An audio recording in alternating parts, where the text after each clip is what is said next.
at how strange this dining room is. Every customer around is repeating the same action. They lift up and put down the food. The doctor, noticing that something was wrong, pulled a piece of Clara's hair. As the hair slides through the air, noticing that something was wrong, the two men tried to get up and leave. Suddenly everyone in the restaurant stood up. Every step they took, the people around them followed. As they got closer and closer, Clara said, "Maybe we can talk about what we're going to eat." It wasn't until the two of them sat down at the table that the rest of the group moved to the same spot. The doctor was still not sure of the situation. Then a waiter came along and stared blankly at the two men. The doctor did not even notice his presence. Then he looked at the menu and asked the waiter what specialties were available here. The waiter took out a scanner and said, "Liver, spleen, brainstem, eyeballs. Are these the signature dishes of your restaurant?" At this point, the doctor said to Clara. He felt that the waiter in front of him was not talking about the menu, but about themselves. Then the doctor ripped off the waiter's mask and realized that he was a robot.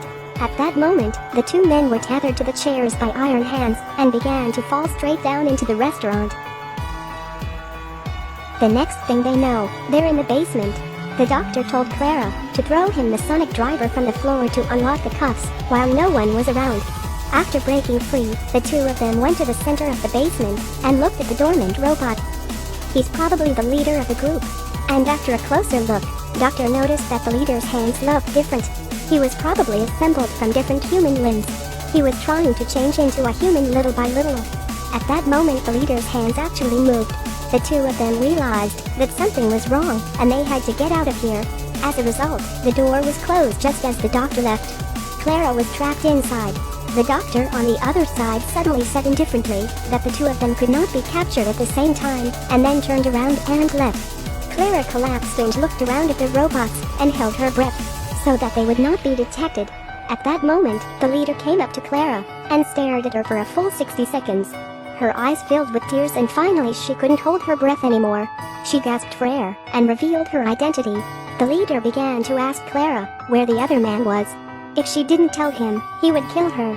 And then Clara learned from the chief that this is not a restaurant, but a spaceship. These alien robots collect human organs to power the ship and escape the planet. The alien leader continues to push Clara to find out where the other one is. Clara reached back. If she's right, that person should be standing right behind her. Right on cue, the doctor ripped off his disguise and emerged. He hadn't left from the beginning. After finally learning the secret of the alien machine. At that moment, the lizard girl and the maid from above came down to rescue the doctor and Clara. They fought with the robot. At this point, the leader plans to get on the escape pod and leave, followed by the doctor. They arrived at the top of the restaurant. The chief quickly activated the escape pod switch. The next moment, the restaurant began to shake. At this moment, a huge balloon made of countless human skin flew towards the sky. At this point, the doctor had a question. Even if he wants to leave here, where can he go? And the leader kept repeating the answer. He was going to the promised land, which is heaven. The doctor told him there was no such place. He's not a robot anymore. Because you have a lot of human components in you, you have a human mind, which makes him think that there is a heaven. The two end up fighting on the side of the door. And the lizard woman below was fighting. The robots around them are getting closer and closer. The next moment, the robots all fell to the ground. And outside, a hat slowly falls down. At the top of the church is the body of the leader. With his death, the other robots were incapacitated. The doctor succeeded in solving the crisis. At the end of the story, the robot boss wakes up. When he wonders where he is, the woman next to him smiles and says, "Welcome to heaven."